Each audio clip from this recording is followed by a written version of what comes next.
Hello, beautiful people, and welcome to our Media History podcast. I'm Dania Romero.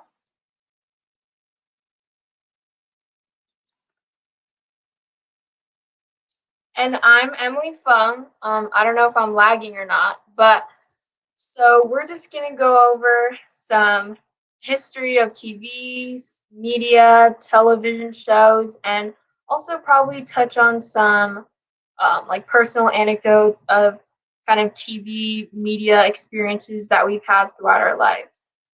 Exactly. And I know our title is Media History, but in this specific episode, we are going to focus on TV because, there's podcasts, there's radio, there's newspapers, and we can go on for years talking about that. But in this episode, we are going to talk about the history of TV, its role in society, and how far it's come. So our first and obvious topic is going to be the start, where it all started from. And believe it or not, it hasn't even been 100 years since TV has come around. I mean, it's 2021 and TVs were invented in 1927. So in about 6 years, it's going to be the 100th year anniversary, I guess. And it was actually invented by a 21-year-old named Philo Taylor Farnsworth. And I can't even imagine inventing a TV. I mean, he was my age. I'm 21 and I barely know how to do math. Yeah. So it's crazy, I don't know what was in the water back then. But yeah, so TV first started off as a mechanical TV. I'm horrible at explaining, but pretty much we got the images from a shadow. So they would put a light source behind, kind of like I don't know how to explain it. I really suck at explaining, but it was pretty. Yeah, there you go. It was like a projector. Yeah. So it was obviously in black and white. And one of the first TV stations were WRGB, and it was located in New York. And that featured children's shows like game shows and bowling programs. And so this was in 1927, but in 1930s, that's when TVs were gaining popularity. And that was when the upper middle class like the upper middle class and the rich owned TVs because I mean, even today it's still a privilege, but back then it was like a luxury to own one. And TVs really started becoming more common in the 1940s because of World War II, or after World War II, more households started to purchase these TVs. And the TVs were mostly to like bond with the family because popular programs would air during dinner, which was around like 5-6 p.m. So that was when like the talk show hosts and like all those like popular TV programs. I can't think of any at the time. I think I Love Lucy was one of them, but they would purposely air these shows during dinner time so it could be like a bonding experience. And then oh yeah, here we go. Popular shows included Tom and Jerry, which I mean I still watch to this day, The Lone Ranger, and I Love Lucy. And I know I Love Lucy was a hit because I remember watching it during my high school class because it was like my teacher's favorite. And then do you want to touch on that? Yeah, they also had like other different kinds of TV programs. I know a lot of game shows were popular. I think like a lot of the game shows that are still going on right now, they had a long history. Like it started pretty early on. And they also had these things called shopping shows. I think they're like similar to like the Shopping catalogs shows. where they just advertise their Oh, sorry, what? is it like those Was I Oh no, you're good. You're not lagging. okay? Is it like those shows that they air like a product and they're like, oh, call this number and oh, okay. Yeah, they'd just be like advertising their clothes. Like they've had models, kind of like live catalogs, but yeah, I remember that from kind of media history. Oh wow, yeah. And then a couple years later, millions of homes had TVs, and there are over 100 stations. And by the 1990s, more than 98% of households had TV. And if you think about it, in this day and age, like not only does one house have one TV, but they probably have one in each room. I mean, in my household, we don't, but we have two. But I know like a lot of people have them like in their rooms, in the living room, and like all over. Yeah. And it's TVs have become such a social thing. I mean, you see them in restaurants, hotels, bars, like they're everywhere. Yeah. So basically throughout the years, TV stations have kind of developed these media or like entertainment forms into different things like movies, TV shows, but there are still programs that are more educational, like documentaries, news, and government. So, like some examples for these topics are like entertainment. You have a lot of TV shows, of course, and like soap operas with these non-fictional stories. So those are just the entertaining aspects of TV shows. But there's also educational channels like National Geographic. I know documentaries are a really popular form of kind of media nowadays. A lot of people always talk about like the newest Netflix documentaries or like there's a lot of different true crime documentaries these days that are really popular. Ooh, those are my favorite. Um, you know, um, but we still have like a lot of news and politics shows. I think a lot of the TV stations that first arose when the TV was invented, I think most of those were news stations so that people could like keep up with what was going on in their community and or like national Yeah, news. because Twitter But was not invented back then. yeah, it was like pretty important back then too because it was during like World War II or after World War II, so people were really into kind of the global like the global news kind of Hmm. like important things to know. But right now we have CNN, Fox News, BBC, different news and politics shows like that.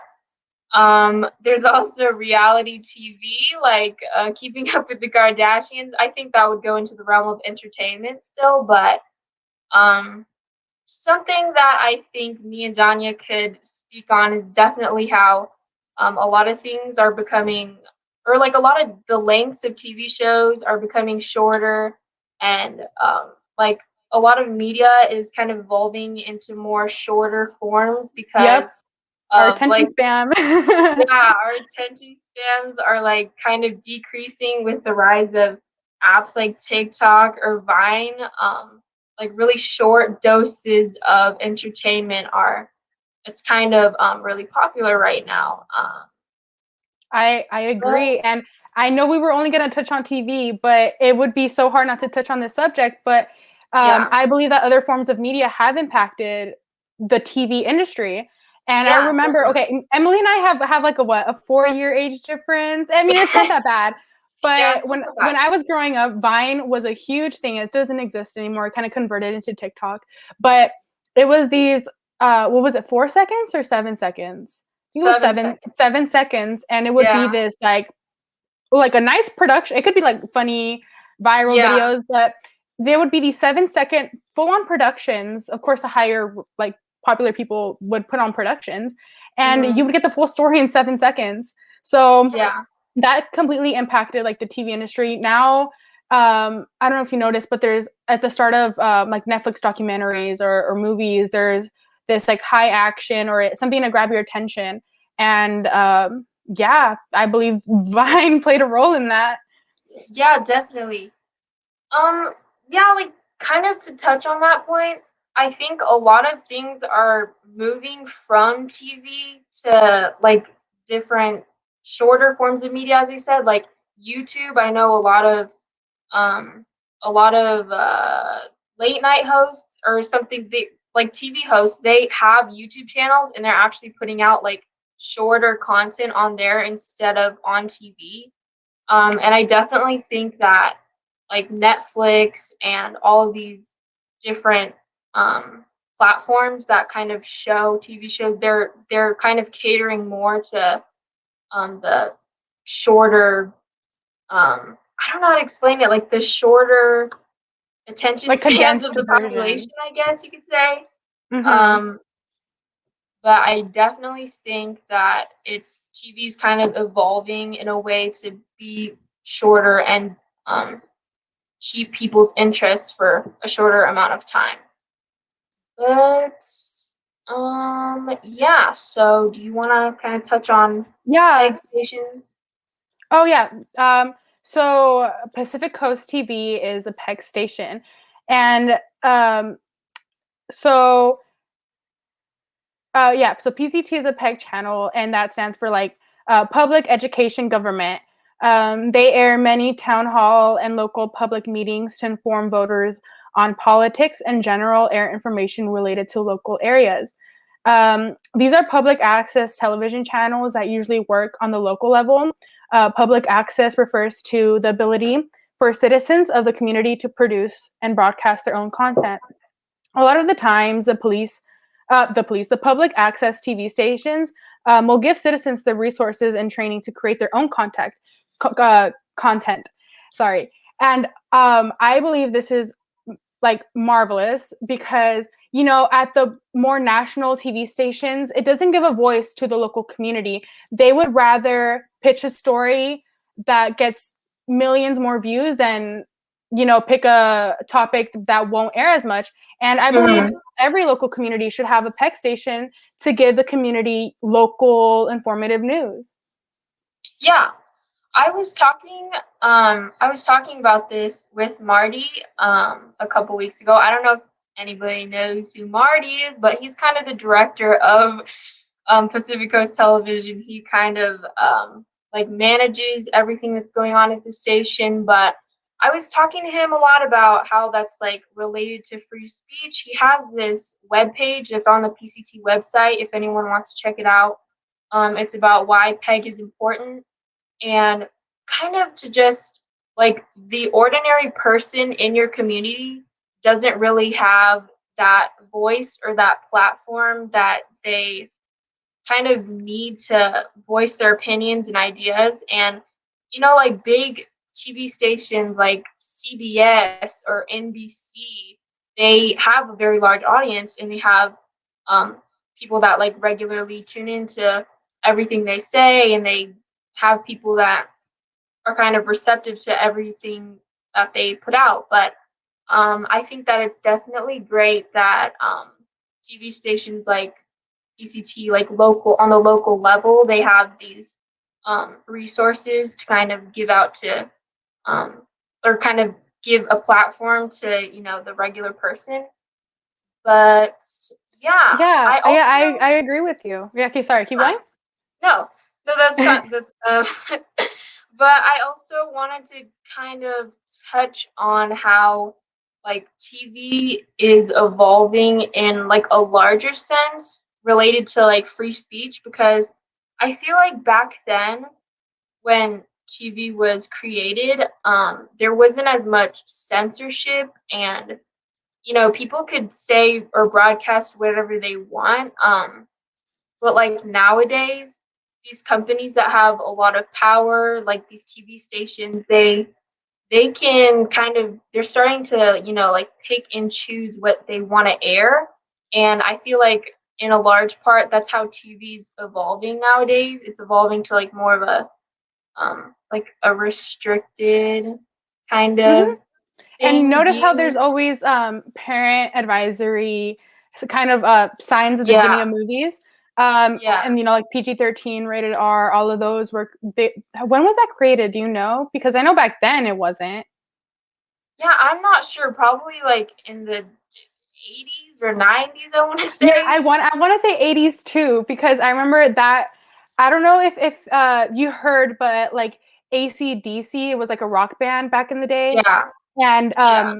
well, but back in the day, I think they're still releasing music, but they they got in trouble because apparently there was like two serial killers that blamed their music for their actions, saying like, oh, like their music influenced me, like it talked about like Mm, drugs and murder and all of that.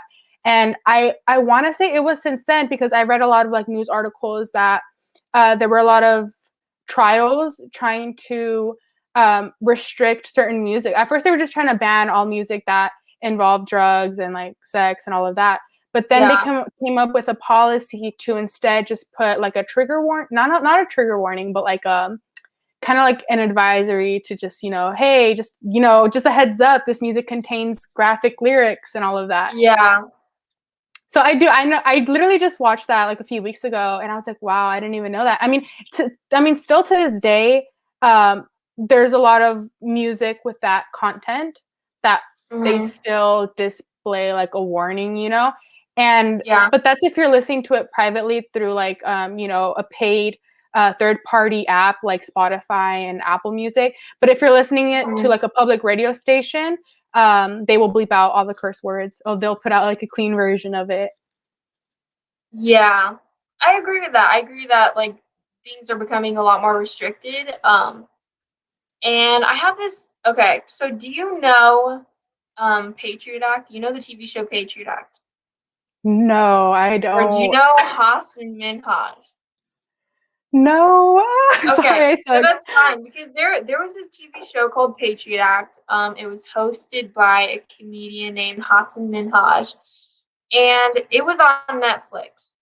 Um, his show was aired on Netflix, not exactly television, but I think it's like a similar concept. But basically, his show, he had a topic every single day, kind of like the John Oliver show. I don't know if you know the John Hmm. Oliver show, but he Yeah. like has a topic every episode. He goes in depth about it. It's usually like a topic about where something is going wrong in society, but um I know that he had his his show was canceled and his last episode was about how large companies um are evading like paying taxes, and he called out Netflix, which was the platform that his show was on. He called them out for not paying taxes.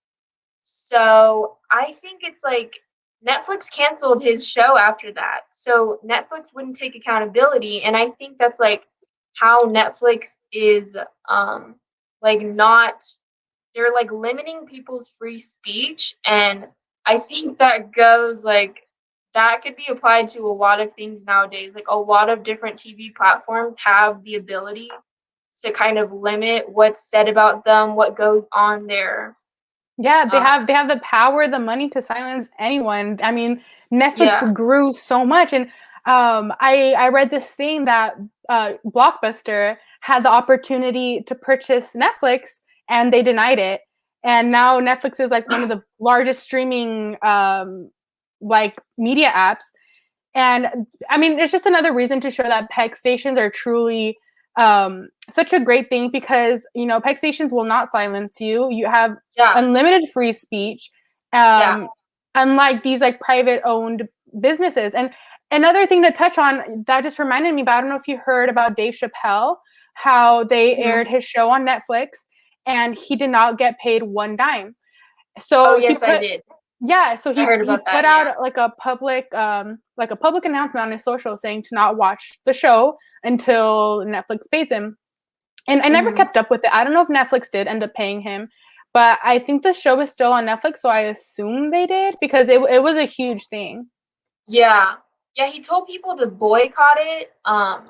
And like honestly, good for him because like Netflix has enough money to be paying like the people who are featured on their platform. They have enough money, and I just think like that's kind of an abusive power. Like they're profiting off of something, but they're not giving that person enough compensation.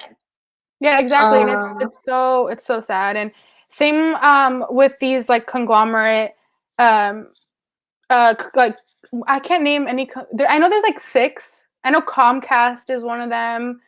Um oh, like TV stations? yeah, but there's these six conglomerates that own everything. Oh. Here, let me search it up. Oh no, So I it's know Disney, Disney's Sony, Comcast, CBS, Warner Bros. And these six stations own pretty much every news channel. So yeah. if I don't know, it's just crazy to me how there's like I mentioned, there's over 100 TV stations, but out of those 100, they are owned by six. So you can already imagine that the content that Yeah, they put out that's is the really same. They will different. censor the same. They pretty much um, want I don't know how to explain it, but they control what you see and what you hear pretty much. So it's kind of Yeah. like manipulative. So when someone wants to No, go, yeah. they don't let anyone cross the line. And when someone does, they're just cut off no matter how much money they have. They don't care. If it's not profiting them, then why have you on their broadcast? No, yeah, like a monopoly on media is definitely a big issue, especially um since like everyone is consuming media every single day, like it's Netflix or it's their phone or TV, but Yeah. it's kind of scary how much power they have. Like they could all band together and determine what they want the public They to can know take about or over. not, I and mean, they that's kind already of are taking scary to over. think about. Exactly. Okay, Emily, I need I to ask you know. this. I need to ask you this. How much or how many hours a What? day do you spend on your phone or like just on a screen? Like what's your screen time? Oh, that it's embarrassing how long it is. It's I know this is embarrassing a how many personal hours question. it is. It's probably a lot. It's probably like 9 or 10 hours. I'm not even joking. I mean, I have school though, and school's online now, so I spend like a lot more time. But yeah, for sure, a lot of I hours. get you. Over winter break, I was embarrassed by my screen time. I mean, like now it's like my 6th week into school, so I don't I'm not on TikTok or on Twitter as much or watching my favorite Netflix shows, but Yeah, it's embarrassing. And if you think about it, there's 24 hours in a day. We sleep for yeah. 8 of those hours. I mean, if you're not like me, but we sleep for 8 of those, so that gives us what? I can't do math. 24 minus 8, 14, 16. 60. Oh my god! See, I can't even do math. And some kid my age was inventing TV. Anyways, yeah. So out Yeah, of those 16 hours that we like eat, we spend time socializing, a good fraction of that time is spent on the on the media. So yeah, just imagine these 6 conglomerate stations, um, having complete control on what you see and what you hear. It's kind of manipulative, and yeah. I don't know. I need to educate myself more on this topic, but just doesn't seem it doesn't sit right with me. Yeah, I don't know if this is like kind of an irrelevant point, but it's not only TV. It's kind of every industry like in America, like all the food industries, they're also owned by like just a few companies and but they like put different names on everything just so you don't find out that they're controlling everything. But Exactly, like the food I companies. don't know, that's huh? Like the food companies? Yeah, like the food companies, Yeah. they like I bet you every food in the grocery store is owned by like, you know, I don't know. I really don't know how much, but I know that a good portion of it is like owned by these huge food chains. So, Yeah. yeah, Yeah, it's that's kind of crazy. scary. It is scary. We're in a stimulation.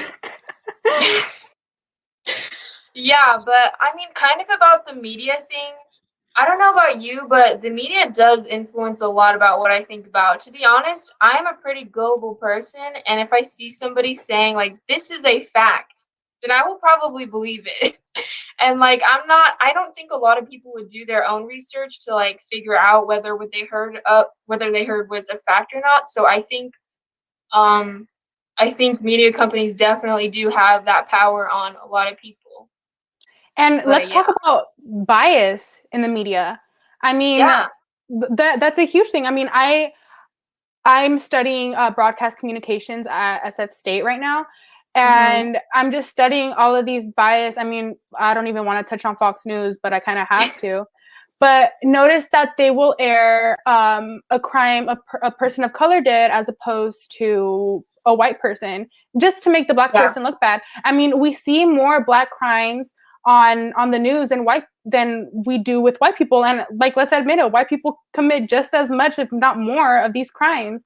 So Yeah. there's definitely a huge bias standpoint in the media that, I mean, it's kind of being addressed more ever since the Black Lives Matter movement, but it's Yeah. definitely a thing that needs to change and progress later on. Um, Oh, and yeah, yeah, and like I growing definitely up, agree. yeah, like I growing think it's up. Oh, sorry, you sorry. say? No, you go. You go. Real quick, but just growing up, with TV shows, I mean, it was all white characters, like Hannah Mhm. Montana, iCarly.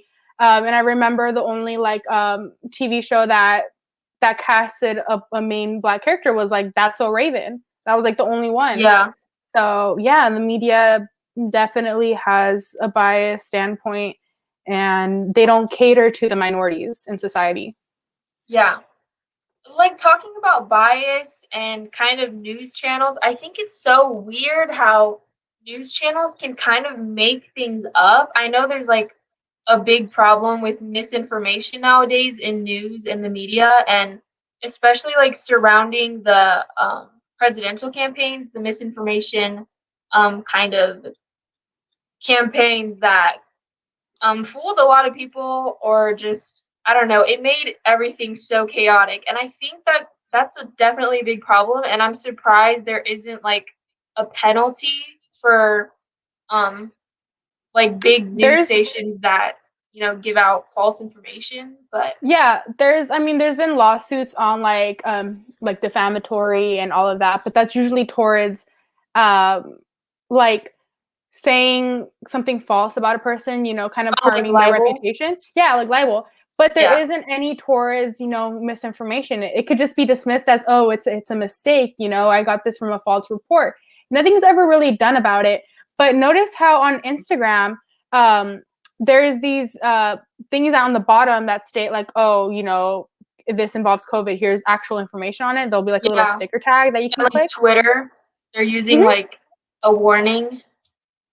They have Oh like a yeah, warning on things that might be untrue. But I yeah. know, and one topic that I constantly see is like for COVID. If someone posts anything about Yeah. it, if somebody mentions the word COVID, there's already a little sticker tag that's like, oh, here's more information on this. I mean, that's Um, good. They're kind of like they might it is debunk good, some things in the post. Yeah, that's good. yeah, but like for broadcast, like if you're watching the news, it's kind of harder. Mhm. I mean, later on if there's something that airs on the news, like later on Twitter is like, oh, this is actual facts. So yeah, Yeah. so our friend here, Zach, is telling us that there's 30 seconds left. So we kind of have to wrap this up. I loved talking about this topic. I need to do more research because this is something that I'm heavily interested in. And, this is something that could take years to learn and I still won't know everything. But Yeah. yeah, I loved it. Yeah. Sorry if we went a little off topic at the end, but misinformation in the media is definitely a big problem that we like having conversation about because it's pretty detrimental. But It is. I think that's it. Thank you for watching. Thank you guys. See you next time. Bye.